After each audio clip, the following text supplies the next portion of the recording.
ధన్యవాదాలు అధ్యక్ష.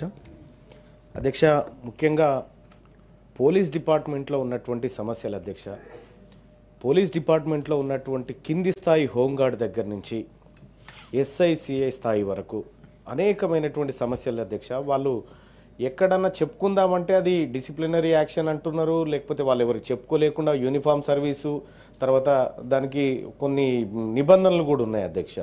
హోంగార్డ్స్ చాలాసార్లు నా దగ్గరకు వచ్చి అనేక విషయాలు చెప్పుకున్నారు అధ్యక్ష. వాళ్ళకు ఎవరికన్నా ఉన్నతాధికారి కోపం వస్తే ఇంకా రిమూవల్ ఫ్రమ్ సర్వీస్ అనేటువంటి విధంగా కొంతమంది నిజామాబాద్ జిల్లాలో ఒక 70-80 మందిని తొలగించడం జరిగింది అధ్యక్ష.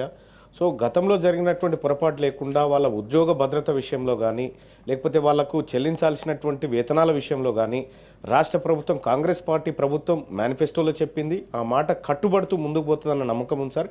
కాకపోతే దాన్ని త్వరితగతిన పూర్తి చేసి హోంగార్డులకు కానీ, అలాగే సార్ ఇప్పుడు మన పోలీస్ డిపార్ట్మెంట్లో టీఎస్ఎస్పీ అని ఒకటి, ఏఆర్ అని ఒకటి, సివిల్ అని ఒకటి, అదే మీరు తమిళనాడు తీసుకుంటే ఏకరూపంగా ఉంటుంది సార్.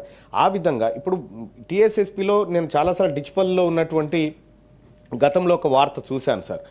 ఏంటంటే అక్కడ ఉన్నటువంటి ట్రైనింగ్ కోసం వచ్చినటువంటి వాళ్ళతోటి ఇసుక మొరాలు చెక్కిపించుడు ఈ కార్యక్రమాలు ఉండే సార్. దాన్ని నేను అవి ఇంటికాడ బాధపడలేకనే చదువుకొని వచ్చి అంతో ఇంతో కానిస్టేబుల్ ఉద్యోగం సంపాదిస్తే ఇక్కడికి వచ్చిన అవే బాధలు ఉన్నాయి. సో అట్లా కాకుండా వాళ్ళ సర్వీస్ని యూటిలైజ్ చేసుకునే విధంగా ప్రభుత్వం చొరవ తీసుకోవాలని చెప్పి నేను గతంలో చెప్పడం జరిగింది సార్.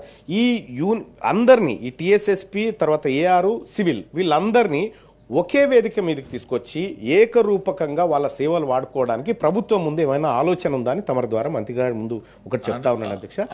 ఇంకొకటి సార్ అట్లాగే చెప్తారు సార్ మినిస్టర్ సార్, ఒక్క నిమిషం సార్. సార్ రెండోది సార్ ఆర్టిజన్స్ సార్, దాదాపు 23,668 మందికి గత ప్రభుత్వం మిమ్మల్ని రెగ్యులరైజ్ చేస్తామని చెప్పి హామీ ఇచ్చి అసెంబ్లీ సాక్షిగా గత పాలకులైనటువంటి వాళ్ళు హామీలు ఇచ్చిన తర్వాత కూడా ఈ రోజు వరకు కూడా వాళ్ళని ఎలాంటి హామీ నెరవేర్చలేదు అధ్యక్ష. వాళ్ళు చాలా మంది ఆవేదన చెందుతా ఉన్నారు అధ్యక్ష. వాళ్ళ యాజమాన్యాలు పట్టించుకోవడం లేదు. ప్రభుత్వం చొరవ తీసుకొని వారి సమస్యకు ముగింపు పలకాలని తమరి ద్వారా ప్రభుత్వం ముందుస్తున్నాను అధ్యక్ష. ఆనరబుల్ మినిస్టర్ గారు,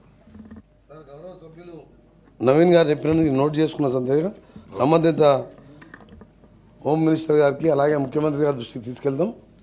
తప్పకుండా మీరు చెప్పిన విషయాలన్నీ కూడా పరిష్కరించే దిశగా ఆలోచిస్తాం. భానుప్రకాష్ ప్రసాద్ గారు.